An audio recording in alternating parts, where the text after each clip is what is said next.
Marcos Jr. umamin na at inilaglag na si Martin Romualdez. So may papakita ko sa inyo mga video, mga barateros, na kung saan ay itong si Marcos Jr. ay unti-unti nang nilalaglag ang kanyang nasnip. Pinsan. Nasnip. Magaling, di ba? Nahawaan na ako ni Mayor Isko ng mga dot kilab niya. So ito nga dahil nagkakaturuan talaga, talagang napag-uusapan itong impeachment kay Vice President Sara Duterte, talagang hindi naiiwasan na nagkakaturuan itong dalawang magpinsan na to. Kung sino nga ba talaga ang pasimuno sa impeachment na yan, kung sino yung may gusto. Kasi etong si Marcos Jr. tanggi ng tanggi, tapos si Tamba naman no comment. Hanggang sa kumuha na nga siya ng kanyang spokesperson. So, kauna-unahan po yan sa kasaysayan ng Pilipinas na merong isang House of Representative na merong sariling spokesperson. House of the Representative. Baka yung ibig mong sabihin, House Speaker. Diba? House Speaker. Wala talaga to si J.G. Barra. Ang naglalaglaga na daw po itong si Pangulong Bongbong Marcos, no? At si Speaker Martin Romualdez. Aba, ibang klase din gumawa ng kwento o kasinungalingan itong si J.G. Barra, mga pre, no? Gusto niya talagang palabasin na nag-aaway po or may hindi pagkakaintindihan ang dalawa. 'Di ba? Ibang klase. So ito po yung ating itatopic ngayon, mga pre, no? Yung kanyang kasinungalingan, kanyang panlilinlang. Sino po yung nanlilinlang dito? Wala naman pong iba kung hindi si J. Guevara. So, yun po yung ating pag-uusapan ngayon.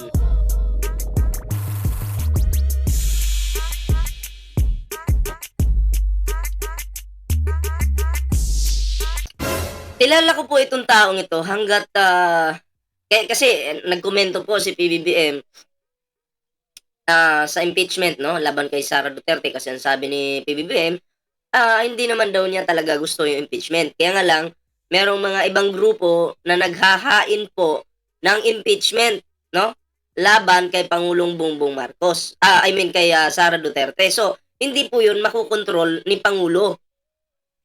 Hindi naman niya kakilala, hindi naman niya hindi naman niya kasama yung naghahain ng impeachment. 'Di ba? Ibang grupo. So, sabi ni PBBM, imposibleng makontrol niya 'yan. Hindi niya kayang pagsabihan 'yan. Ibang grupo 'yun eh. 'Di ba? Hindi po sa grupo ni Pangulong Bongbong Marcos. Hindi rin po grupo ni Speaker Martin Romualdez. Ano bang power ni Speaker Martin Romualdez na ipa-stop yung impeachment? Natural, kung may impeachment, magtatrabaho lang po sila. Diba? Ito talaga si J. Guevara, bobo din talaga eh. Grabe. Level 8 yung kabubuhan.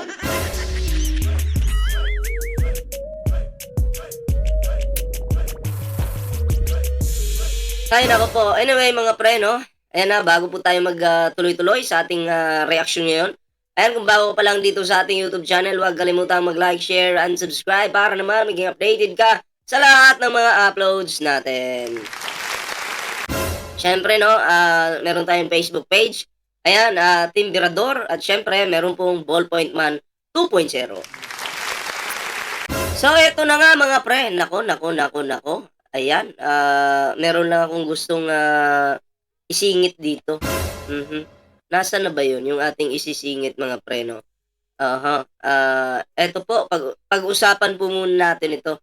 Itong patungkol po kay Leila de Lima at kay Luistro. Ayan, nakikita niyo po yung picture na yan, mga pre. Ayan De Lima and Luistro, new MDS in impeachment court. Ayan pag-usapan po natin yan. Believe din ako dito kay Luistro, mga pre, kasi parang siya yung the second Miriam Santiago di ba? Alam naman po natin na kung gaano katapang at katalino itong si Miriam Santiago, 'di ba? And ganun din po si Luistro. Alam niyo, mga pre, yung katapangan po nila, hindi po basta mumurahin ka lang ng walang kwenta. Hindi po ganun yung klase ng katapangan nila. Ang kanilang katapangan ay ginagamit po yung katalinuhan. Hindi po yung pambababoy. Hindi katulad mga Duterte, mahilig mambaboy. Si De Lima naman po ay syempre, nakulong po siya ng 7 years. Yan Dilima and Luis Ro, new MDS in impeachment court. Siyempre, kailangan, 'di ba? Hindi naman siguro sa gagante, pero siyempre, siya yung nandiyan na, magtatrabaho siya para sa mga Pilipino. At eto concern lang po si Dilima sa mga mga pamilya na nawalan ng buhay o mga tatay na nawalan o namatay, mga anak na namatay. 'Di ba? Concern lang po siya sa pamilyang naiwan. Para naman makamit po yung hustisya, 'di ba? Pero siyempre, may proseso po 'yan. Dadaan sila sa tamang proseso. Hindi nila iba-bypass yung kailangang i-bypass. Di katulad kay Digong, mahilig mag-bypass yun. Pati batas bina-bypass. Pero si Dilima po, nandyan po yan.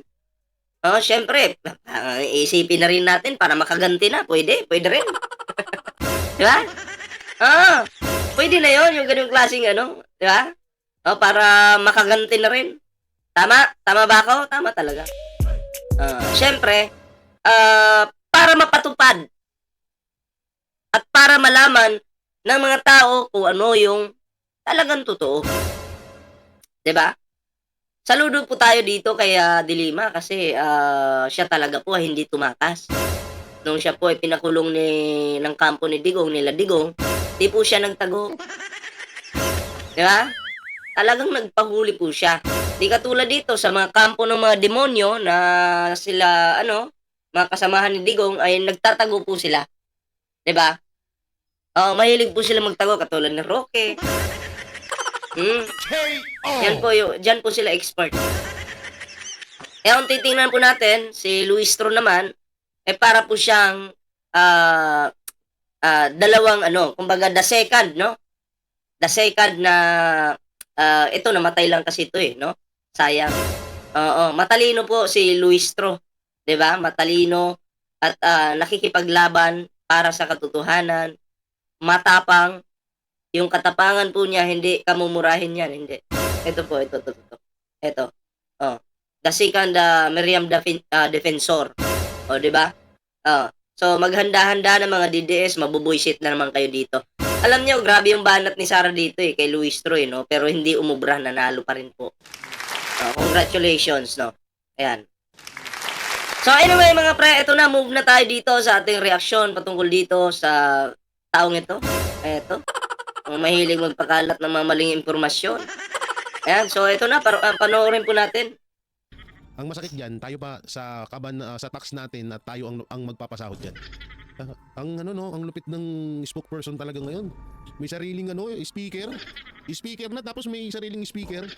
Ang galing. Tapos tayo yung magpapasahod sa mga yan. Ang galing talaga ng mindset ng gobyerno natin. Ay, huwag mong pasahuran. Huwag mong pasahuran. Diba? Huwag mong pasahuran. Sasabihin mo, tayo nagpapasahod sa mga yan. Teka lang, JK Bara, teka lang. Nandyan ka sa mga naghahabol ng posisyon. Tandaan po natin, kung naghahabol yung amo mo ng posisyon, gagastos yan. Para yung mga aso niya mabusog at kumahol ng kumahol. Tama? Yung amo mo yung naghahabol Tapos ngayon, iisipin mo, pera mo, pinapasahod kay House Speaker Martin Romualdez. Teka lang, JK Barra. Pera ng gobyerno ninanakaw ng amo mo na siyang pinapasahod sa'yo. Tama? Wala, bobo ka rin pala tandaan mo pera ng amo mo, ninanakaw, okay, yung confi, piatos, pera ng gobyerno, ninanakaw ng amo mo, tapos doon, kinukuha yung pampasahod sa'yo. Tama? Tama talaga ako. Kaya huwag mong isipin na nagbabayad ka ng tax. Huwag nga kami. Hoy! Alam namin yung mga pinaggagawa nyo dyan. Bukod sa kumikita ka rin naman sa YouTube, iba pa yung natatanggap mo sa mga bastos na politiko. Yung lustay mong amo. Kaya sobrang ganda ng Pilipinas Kaya sobrang yaman ng Pilipinas, ang ganda ng mindset ng mga leader Ang ganda ng mindset ng mga leader. Teka, mabalikan ko lang yung nakaraan, JK Barra. Nasa Kalingap ka pa dati, di ba? Ganda ng mindset mo rin eh. Yung mga kasama mo nagsasaing doon. Ikaw hindi. Nambobola ka sa mga sponsor. Inuhut-hutan mo yung mga sponsor. Di umano. Walang saing. Pag yung kasama mo nagsaing. Nung luto na yung kanin, kakain ka na lang. Ganda ng Pilipinas, ano? Tamad ka kasi. Tapos eto pa, nandyan ka sa area mo. Walang-wala kayo. Wala kayong makain. Okay? Kasi, sabi mo, maganda yung Pilipinas eh. Alam ko yung ibig mong sabihin yan. Oh, pinadalhan ka ng 3,000 pa. 3,000 dinala pa sa'yo ng tao. Nung inabot sa'yo yung pera, anong nangyari? Yung mga kamag-anak mo, lumapit agad sa'yo. Parang, ano ba, di ba? Ang anong binili? Sigarilyo. Inuna yung bisyo bago pagkain. Galing. Ang ganda talaga ng pamilya ni Jiggy Barra. Sigarilyo muna bago pagkain. Saan ka ba niyan? Bibigyan ka ng pera ng sponsor tapos makita-kita ng sponsor. Teka lang. Lolo, pinamigay dun sa uncle niya. Yung ibang pera, pinambili ng UC. Diba? Bisyo pa more. Huwag mo akong sabihin, ikaw din ballpoint man ako eh. Hindi ako naninigarilyo, boy. Huwag nga ako. Tuloy natin to. Biruin mo, dahil lang ano, dahil isa kang sa ano naman wala naman halos ginagawa ang isang Lumunok po ng laway. Bobo talaga. Loading yung utak. Tingnan nyo isang tingnan nyo tingnan nyo paano mag-loading utak niyan. sa ano naman wala naman halos ginagawa ang isang Lunok pa more. Dahil loading yung utak, ay lunok-lunok lang. Luis Mariusep.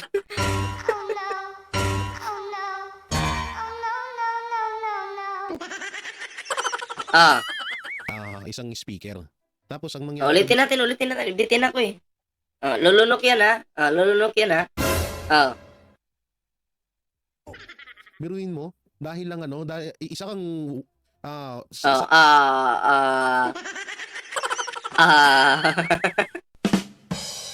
ano naman wala naman halos ginagawa ang isang isang speaker. Wala daw pong halos ginagawa yung isang speaker. Parang pinagdaanan niya maging house speaker, no? Parang pinagdaanan niya maging house speaker. Oh, no!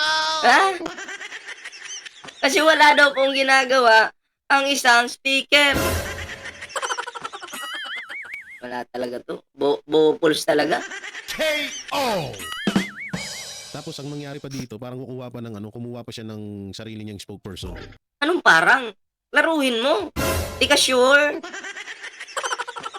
Kaya siguraduhin mo naman yung mga binabalita mo, Jay. Tanga-tanga nito. Hindi talaga ngayon nga parang dito talaga lumalabas na parang alam mo yung kung ano yung ano ba talaga? Ano ba talaga? Ikaw naman, kailang higop na ako ng kape dito. Hoy!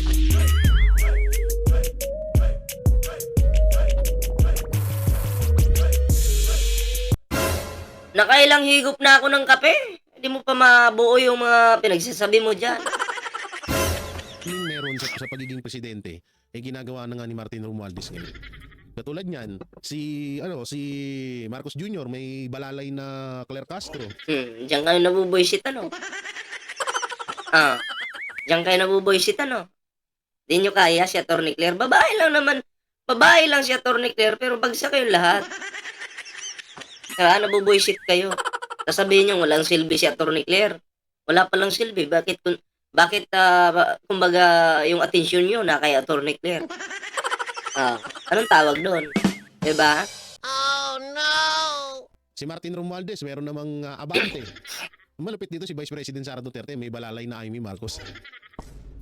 Diba? May alalay na traitor yung amo mo.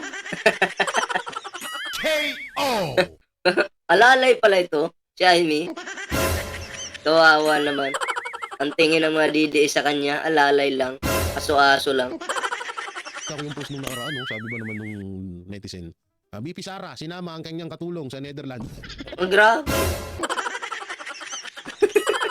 KO! May katulong pala si Sarah. Ay, ay, sobra ka, J. Guevara, ha? Oh, sabi ni J. Guevara, may katulong daw po si Sara Duterte. Sino po? Si Amy Marcos. Ah, ibang klase. KO! Lagot ka talaga, ha? Lagot ka kay Amy niyan. Oo, ginawa niyo ba namang katulong yung aso? Oh no! Ay, aso tuloy. Sorry. Ay, mga ballpoint man talaga na medyo nadudulas din bunga ngayon. Ah, KO! 'di ba? Nadudulas pong bunga nga ko, pasensya na. Oh, kapit tayo.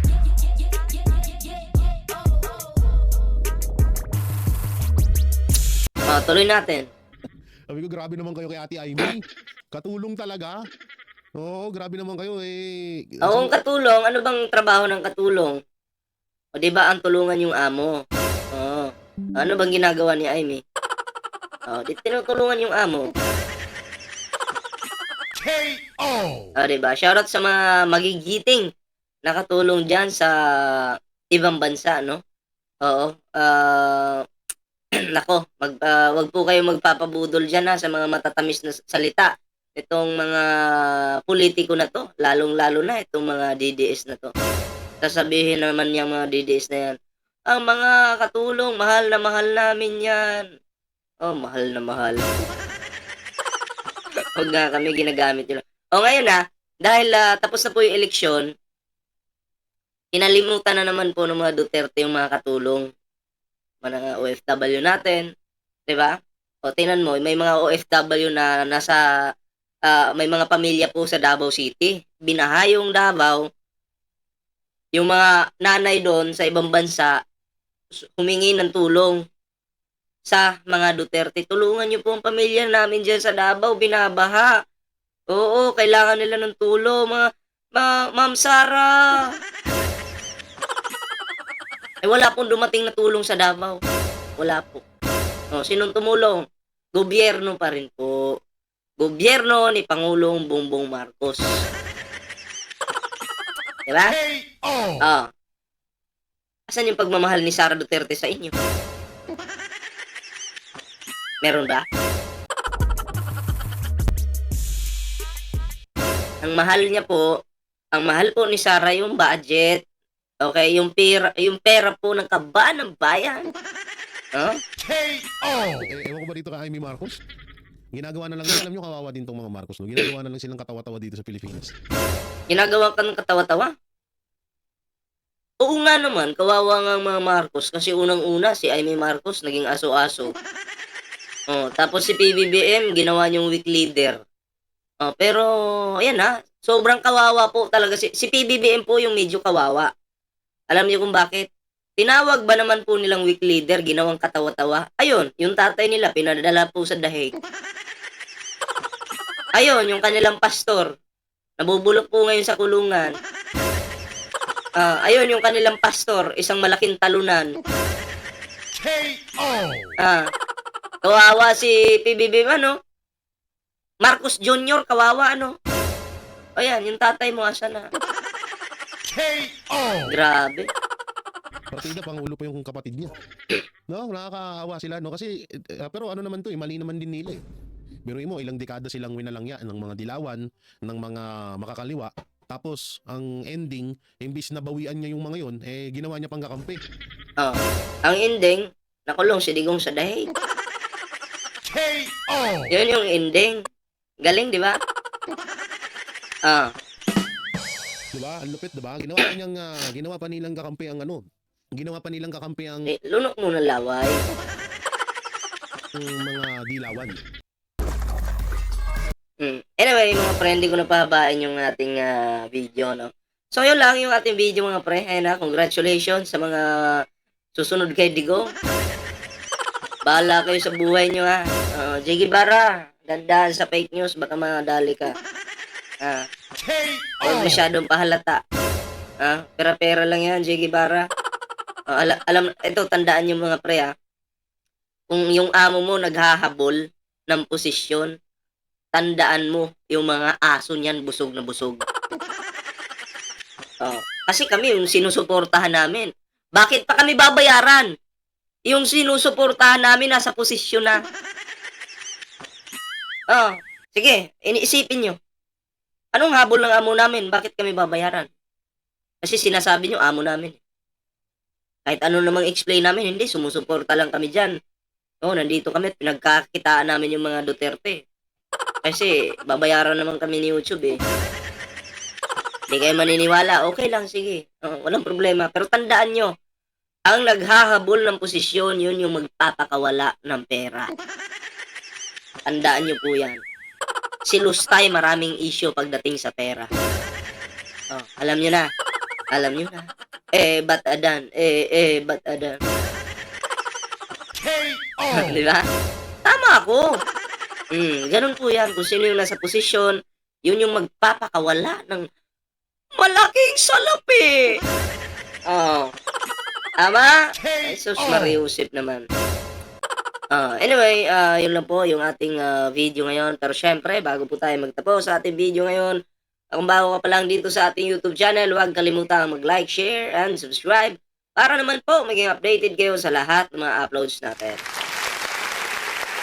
Ngayon, meron po tayong Facebook page, Ballpoint Man 2.0, syempre, Team Birador. Ayan, maraming salamat sa mga sumama sa ating video ngayon. Ayan kayo, anong reaction nyo sa ating topic ngayon? Comment down below mga pre. Ayan so mamaya ay magkita-kita po ulit tayo sa ating susunod na video. Ayan So ayan, ako'y magpapaalam na muna pansamantala. Kita-kits po sa susunod na video.